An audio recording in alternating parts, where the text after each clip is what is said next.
అపోస్తుల కార్యములు 6వ అధ్యాయము 11వ వచనం నుండి 7వ అధ్యాయము 5వ వచనం వరకు.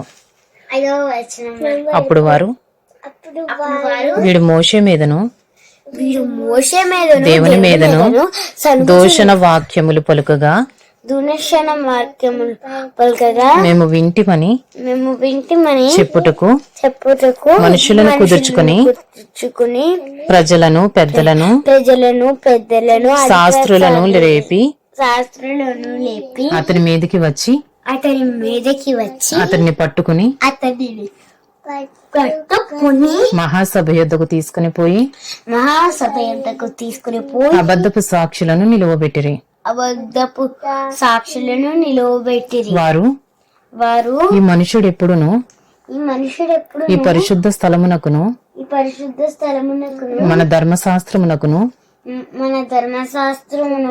విరోధముగా మాట్లాడుచున్నాడు. ఈ నజరేయుడైన యేసు ఈ చోటును పాడు చేసి మోషే మనకిచ్చిన ఆచారములను మార్చునని వీడు చెప్పగా మేము వింటిమనిరి.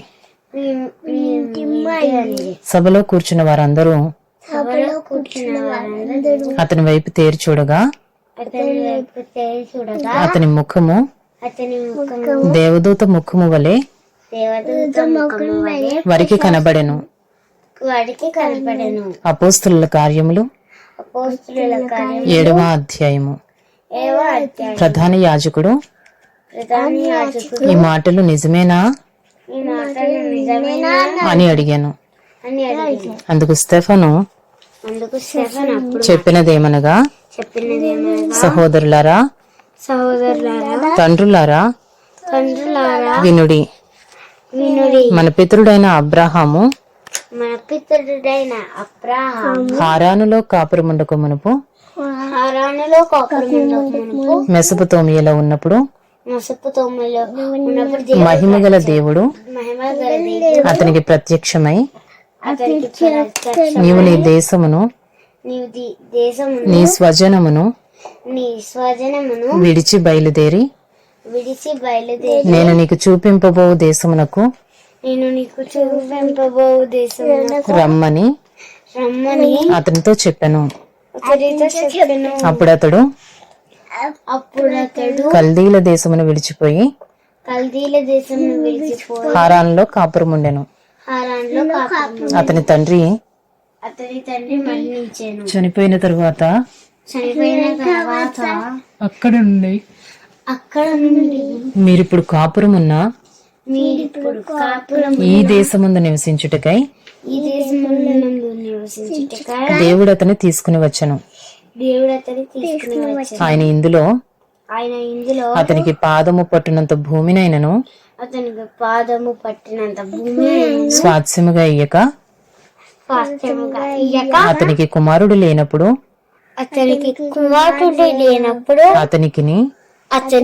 అతని తరువాత అతని సంతానమునకును దీనిని స్వాధీనపరుతునని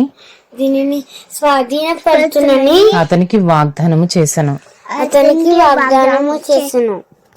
అపోస్తలుల కార్యములు 7వ అధ్యాయము 6వ వచనం నుండి 15వ వచనం వరకు.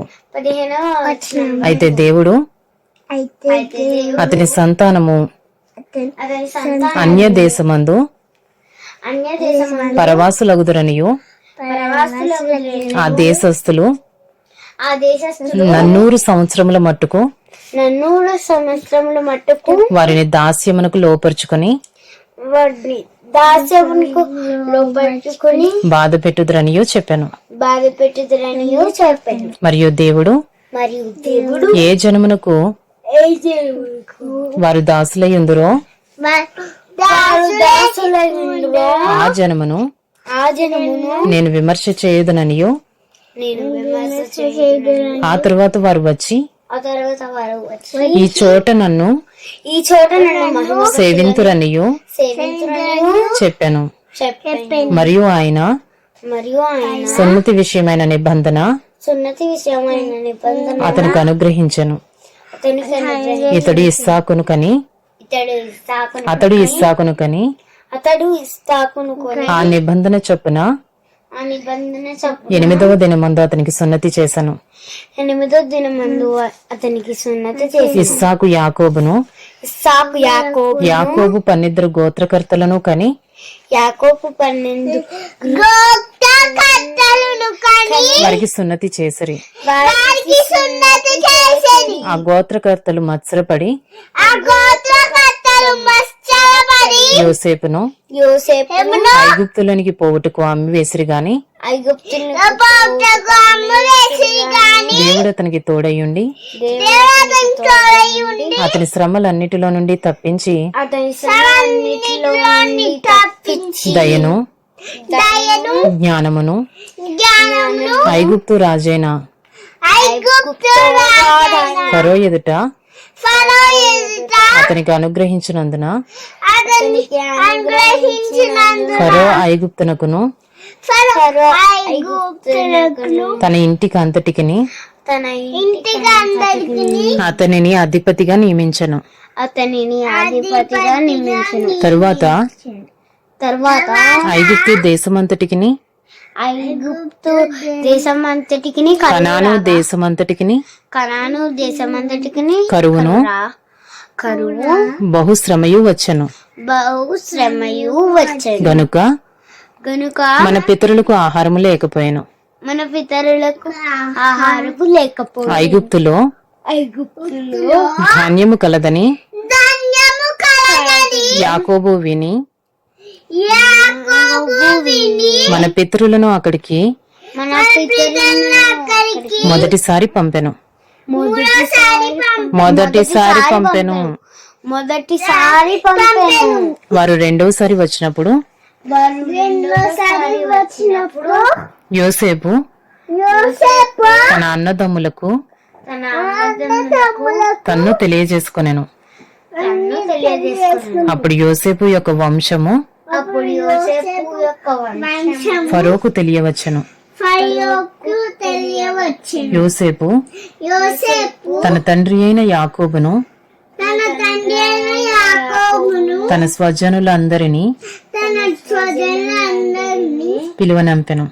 పిలువనంపెను. వారు 75. వారు 75 యాకోబు యాకోబు ఐగుప్తునకు వెళ్ళెను.